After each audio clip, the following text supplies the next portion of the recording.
kamu kok kayak tegang gitu sih mukanya? Aku takut soalnya hasil lab bilang imun globi Toxoplasma aku positif.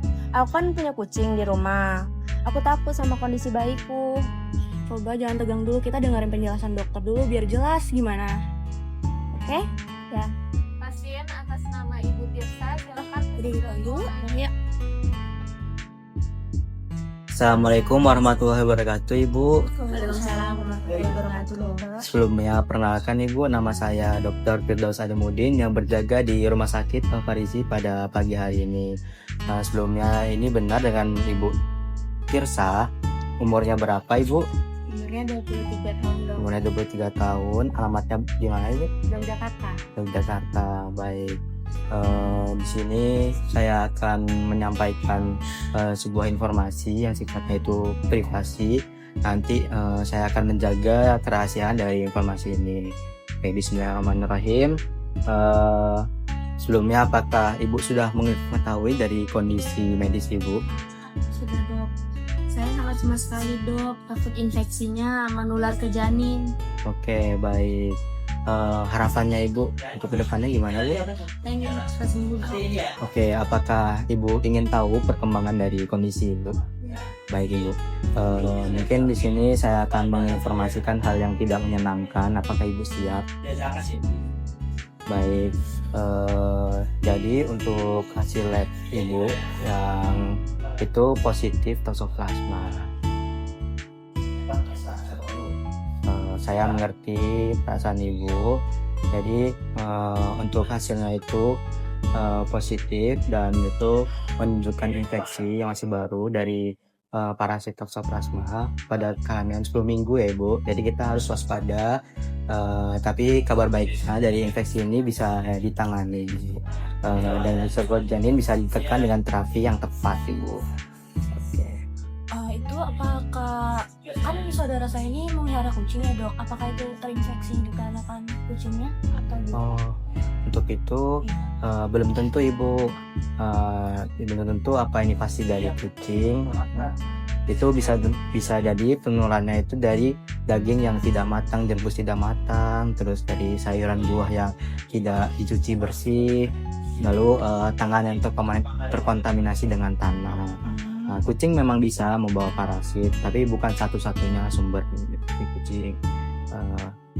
Jadi bagaimana ya dok? Apa saya harus melakukan perawatan khusus atau minum obat atau gimana ya dok? Nah, baik untuk Ibu Tirsa sendiri nanti ini kan itu trimester pertama, jadi tidak perlu perawatan khusus ya Bu. Saya akan berikan obat yang paling aman yaitu Spiramycin. Obat ini akan membantu mencegah penularan dari infeksi itu ke janin. Nanti jika Ibu sudah masuk ke trimester kedua dan bila dibutuhkan kita bisa memakai kombinasi pirametamin, sulfadiazin dan asam folinat. Namun kombinasi itu tidak boleh dilakukan di trimester pertama. Apa ada efek sampingnya dok? Untuk efek sampingnya itu untuk Spiramycin itu aman. Nah, mungkin hanya mual atau perut yang dirasa tidak nyaman. Nah, kombinasi obat pada trimester berikutnya paling untuk trimester berikutnya memiliki efek samping yang lebih banyak sehingga harus diawasi.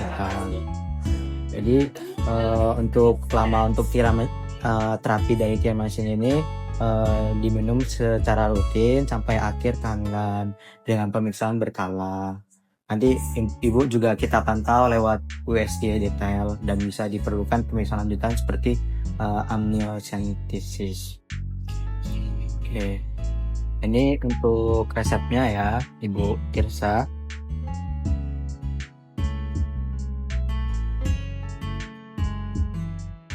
Baik Ibu, ini bisa silakan lanjut ke konsultasi ke apoteker, bisa mengambil obatnya dengan apoteker. Nanti mengenai cara minum dan instruksinya nanti akan dijelaskan oleh di apoteker.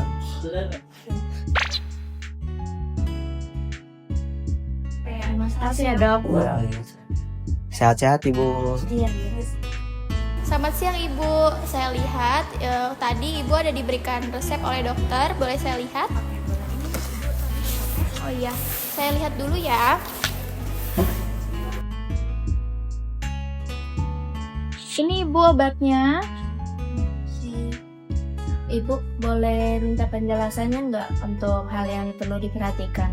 Tentu Ibu, jadi cara minumnya Spiramisin itu diminum 3 kali sehari, bisa diminum sesuai anjuran dokter, kemudian bisa diminum juga setelah makan atau sebelum makan. Nah, efek sampingnya Spiramisin ini mual, diare ringan, dan nyeri di bagian perut. Kemudian, kalau misalnya Ibu mengalami alergi, bisa sesak ataupun ruam, Ibu bisa konsultasikan ke dokter. Nah, kalau nantinya dokter menggantikan obat ke piritamin menjadi sulfadiazin ditambah asam folinat, Ibu bisa memperhatikan beberapa hal yang nanti bakal saya sampaikan. Nah, yaitu kombinasi ini tuh biasanya menyebabkan defisiensi obat. Nah, jadi wajib ibu meminum asam folinat ini untuk menjaga janinnya. Kemudian pengawasannya itu harus dilakukan secara ketat dan diminumnya juga harus secara rutin seperti itu. Apakah ada pertanyaan lagi? Ini ibu kan di rumah sepupu saya itu kan melihara kucing. Apakah kucingnya harus dipindahkan atau ada pantangan-pantangan yang harus dihindari dari si melihara kucingnya itu? Oh boleh Bu, boleh banget, tapi ada syaratnya. Jadi hindarkan bersihin kucing atau kotoran hewan itu sendirian. Terus ibu juga harus mencuci tangan setelah menyentuh hewan. Kemudian ibu mencuci sayur dan buah yang mau dimakan. Nah, setelah itu ibu juga harus memastikan makanan yang akan dikonsumsi itu sudah dimasak secara matang, seperti itu. Ya Bu, terima kasih ya penjelasannya. Saya agak lega sekarang. Sama-sama Ibu, minum obatnya rutin ya. Semoga cepat sembuh. Iya, sama-sama. Hati-hati. Ya. Tadi kan ini udah dapat penjelasan dari dokter. Gimana kamu udah mulai tenang atau masih ada yang perlu dijelasin? Iya, aku jauh lebih tenang sekarang. Semoga sehat sampai persalinan nanti ya. Amin.